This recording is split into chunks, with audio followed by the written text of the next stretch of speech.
अब मैं आप लोगों को कथा सुनाने जा रही हूँ हिरण्यकश्यप और प्रहलाद का। हिरण्यकश्यप कैसे अपने पुत्र प्रहलाद पर अत्याचार करने लगा।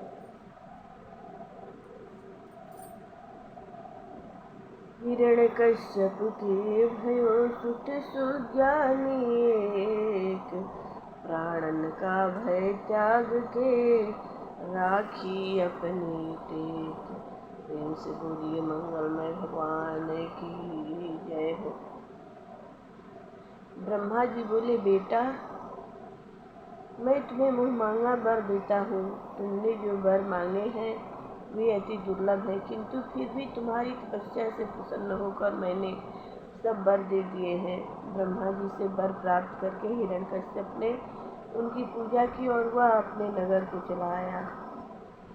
ब्रह्मा जी से वर प्राप्त करके उसने अपने भाई की मृत्यु का बदला लेने का विचार किया और तीनों लोकों में देवता, असुर, नाग, गंधर्व, ऋषि, पितर, मनुष्य, यक्ष, राक्षस आदि सबको जीत लिया। उसने लोकपालों की शक्ति को भी छीन लिया। इंद्र को हराकर स्वर्ग में वास करने लगा। अमरावती का एक छत्र सम्राट होकर महामनुष्य हिरण्यकश्यप स्वतंत्रता से विहार करने लगा। देवता लोग उसके चरणों की वंदना करते थे। मतवाली मदिरा में वह मस्त रहता था। उसकी आंखें क्रोध में चढ़ी रहती थी। शारीरिक, मानसिक तथा योग बल में उसके समान कोई नहीं था। ब्रह्मा, विष्णु तथा महेश के अतिरिक्त सभी लोकपाल उसकी सेवा करते थे। गंधर्व, सिद्ध, विद्याधर तथा अप्सराएं उसकी स्तुति करते थे। वह बड़ी बड़ी दक्षिणा वाले यज्ञ करता था। उन यज्ञों की आहुति स्वयं ही लेता था। सारी पृथ्वी पर उसका राज्य था। धरती बिना जोते बोए अन्न देती थी, ऋतुएं फलती फूलती थी। उसके भय से समुद्र तथा आकाश विचित्र वस्तुएं प्रदान करते थे। उस दैत्यराज के कठोर शासन से सभी घबरा उठे। उन्होंने भगवान की आराधना की। तब देवताओं को यह आकाशवाणी हुई कि अरे देवताओं, डरो मत, अभी कुछ दिन प्रतीक्षा करो। मैं इस दुष्ट दैत्य के कर्तव्यों को भली प्रकार जानता हूँ। मैं इसका शीघ्र ही नाश करूँगा। जब देवता वेद, गाय, ब्राह्मण, साधु,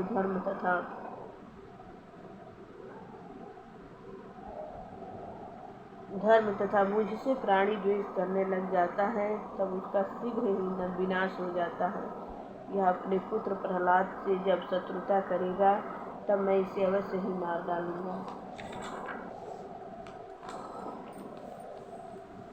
नारद जी बोले, हे युधिष्ठिर, हिरण्यकश्यप के 4 पुत्र थे। उनमें प्रहलाद सबसे छोटे भगवत सत्य प्रतिज्ञ तथा जितेंद्रिय थे। वे प्रजा के भाई तथा पुत्र के समान मानते थे। प्रहलाद ने बचपन में ही भगवत भक्ति में अनुराग लगा दिया था। भगवान श्री रामचंद्र के चरणों में उनका अटूट प्रेम था, किंतु दुष्ट हिरण्यकश्यप भगवान विष्णु से शत्रुता रखने के कारण उनके भजन से रुष्ट रहता था। अपने पुत्र को अपने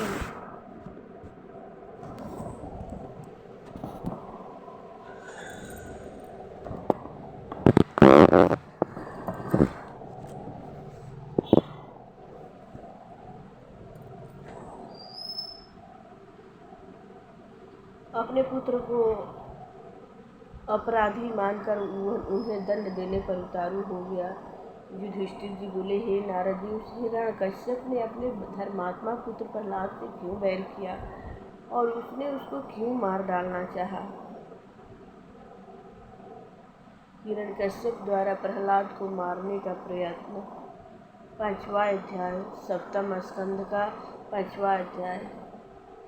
नारद जी बोले, हे धर्मराज, भगवान शुक्राचार्य दैत्यों पर क्रोधित थे। उनके पुत्र षंड और अमर्क प्रहलाद को तथा अन्य दैत्यों के बालकों को पढ़ाते थे। प्रहलाद गुरु जी के पाठ को याद करके उन्हें सुना देते थे, किंतु उनका मन किसी और ही वस्तु में रहता था। एक दिन हिरण्यकश्यप ने अपने पुत्र को गोद में बैठाकर उससे पूछा कि तुम्हें कौन सी बात उत्तम लगती है। प्रहलाद ने कहा, पिताजी मुझे तो यह संसार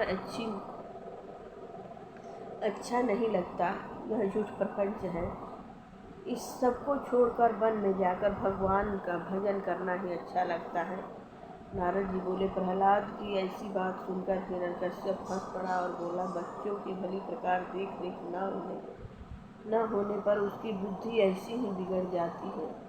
मालूम होता है कि गुरु जी के यहाँ वैष्णव ब्राह्मण छिपे रहते हैं। उन्होंने इस बच्चे को बहकाया है। दैत्यराज ने पुरोहितों को समझाकर प्रहलाद को उत्तम शिक्षा देने का आदेश दिया। पुरोहितों ने प्रहलाद को पुचकार कर पूछा, बेटा तुम्हारी यह उल्टी बुद्धि कैसे हो गई? तुमको किसी ने बहकाया है अथवा स्वयं ही तुम्हारी बुद्धि ऐसी हुई है? प्रहलाद ने कहा, हे गुरुदेव, मनुष्य भगवान की माया से मोहित होकर अपना तथा पराये का भेद मानते हैं। जब उन भगवान की कृपा होती है तब मनुष्य की मैं मेरेपन की वास्तविक बुद्धि नष्ट हो जाती है। आत्मा तथा परमात्मा के स्वरूप का ज्ञान होने पर वह अपने पराये का भेद भूल जाता है। आप लोग मेरी बुद्धि को बिगड़ी समझते हैं, किंतु वास्तव में ऐसा नहीं है। मेरा चित्त स्वयं ही संसार से उठकर परब्रह्मा परमात्मा की ओर जा रहा है।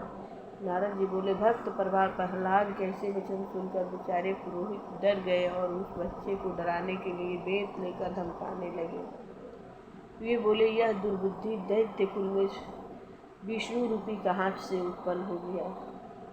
विष्णु इस दैत्य वंश के लिए कुठार के समान है और यह बेट के समान है। गुरुजनों ने उसे साम दाम दंड भेद सब प्रकार के समझाया।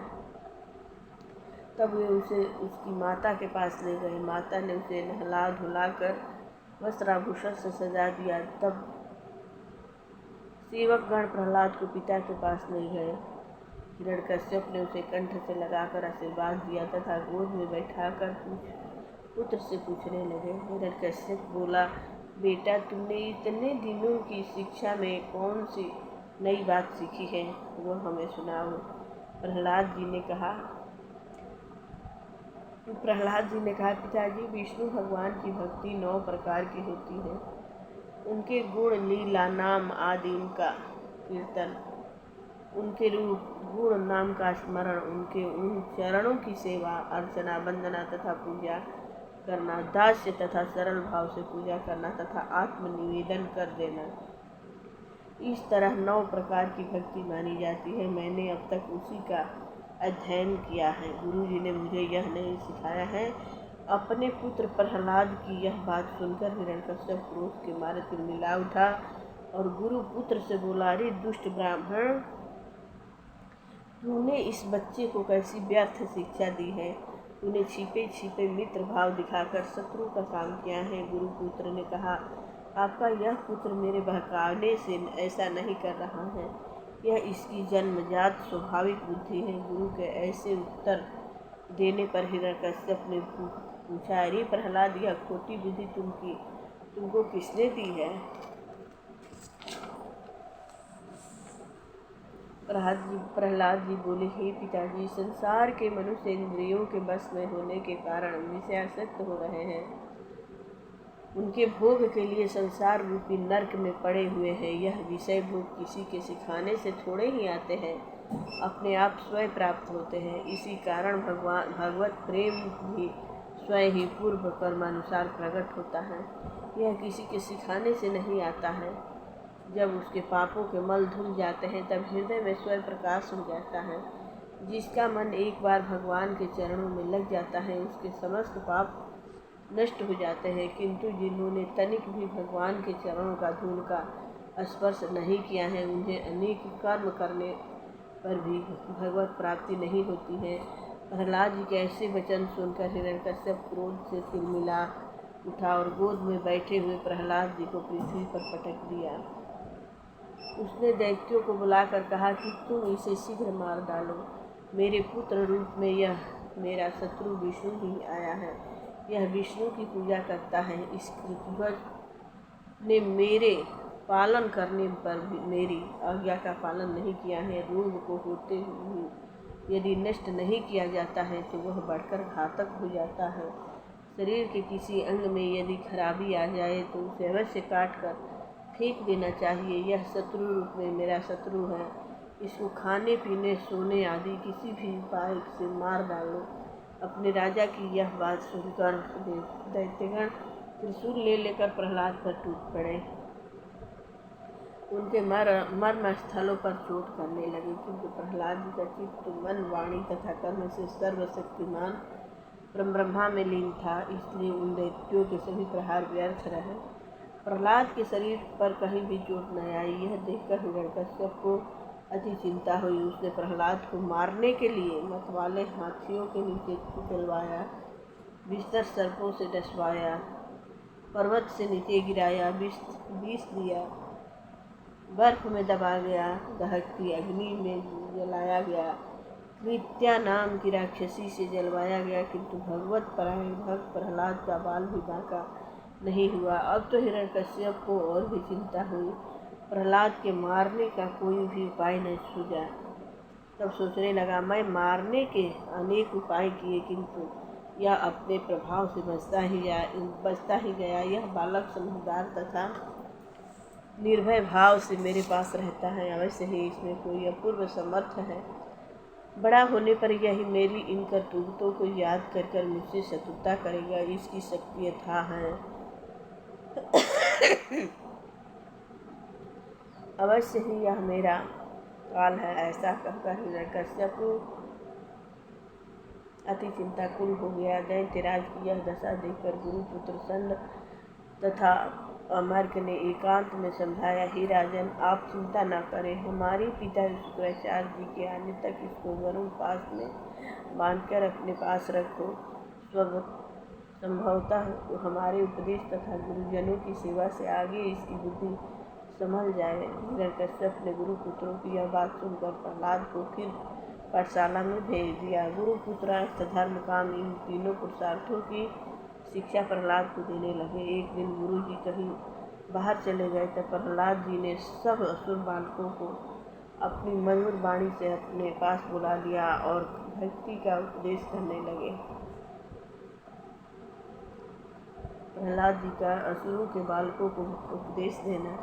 प्रहलाद जी बोले, हे बंधु, यह मनुष्य जन्म इस संसार में बड़े उत्तम कर्मों से मिलता है। इसी मनुष्य योनि में भगवान की प्राप्ति होती है, किंतु इस मनुष्य शरीर का कोई ठिकाना नहीं है, कब यह काल का ग्रास हो जाए। इसलिए बुद्धिमानों को भजन पूजन के लिए वृद्धावस्था का इंतजार नहीं करना चाहिए। जब समय मिले तभी इस भगवत प्राप्ति के साधन को करना चाहिए।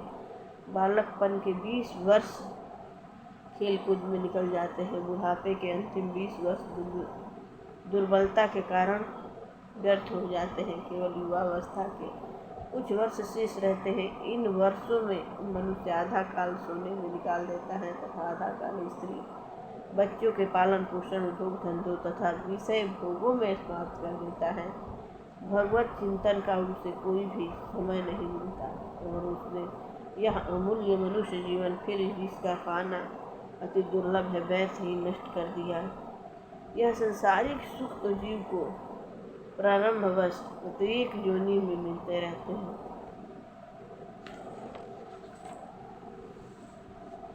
किंतु भगवत प्राप्ति इसी मनुष्य योनि में होती है। इसलिए बुद्धिमान मनुष्य को अपने कल्याण का उपाय इसी मनुष्य योनि में करनी चाहिए।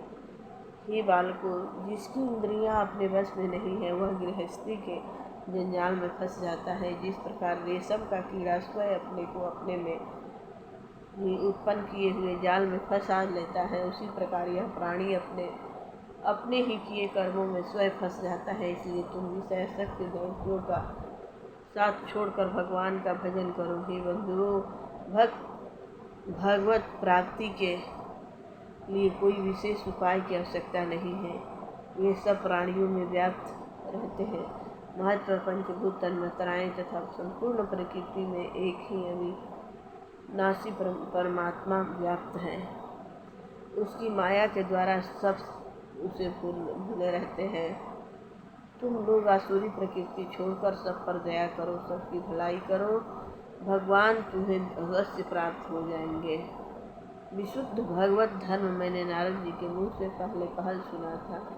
दैत्यों के बालक बोले, ही प्रहलाद जी, अभी आपकी छोटी सी अवस्था है, आपको नारद जी कब मिले थे, यह सब हमें समझा कर कहिए, जिससे हमारी शंका दूर हो।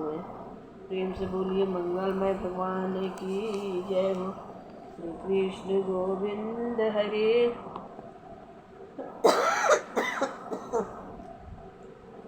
मुरारी नाथ नारायण वासुदेवा। प्रेम से बोलिए मंगलमय भगवान की जय हो। अब अगला कथा अगले दिन। श्री भागवत भगवान की है आरती, पापियों को पाप से है तारती। ये अमर ग्रंथ, ये मोक्ति पंथ, ये पंचम वेद निराला, नव ज्योति जगाने वाला है। हरि नाम यही, हरि ज्ञान यही, हरि नाम यही, हरि ज्ञान यही, जग के मंगल की आरती, जग के मंगल की आरती। पापियों को पाप से है तारती। ये शांत गीत पावन पुनीत, पापों को मिटाने वाला है, हरि दर्श कराने वाला है। ये सुख करनी, ये दुख हरणी, ये सुख करनी, ये दुख हरणी। श्री मधुसूदन की आरती, श्री मधुसूदन की आरती। पापियों को पाप से है तारती। ये मधुर बोल मम पंथ खोल, सन्मार्ग बताने वाला, बिगड़ी को बनाने वाला। श्री राम यही, घनश्याम यही, प्रभु की महिमा की आरती, हरि की महिमा की आरती। पापियों को पाप से है तारती। श्री भागवत भगवान की है आरती, पापियों को पाप से है। प्रेम से बोलिए भक्ति माता की जय हो। जय जय भागवत ग्रंथ की जय। कथा विसर्जन होते हैं, सुनो सकल सदेव, जो जन जहाँ से आए हैं तरह करम निवासी। आगर रामचंद्र की जय, पवन सुत हनुमान की जय हो। जय जय मंगलमय भगवान की जय हो।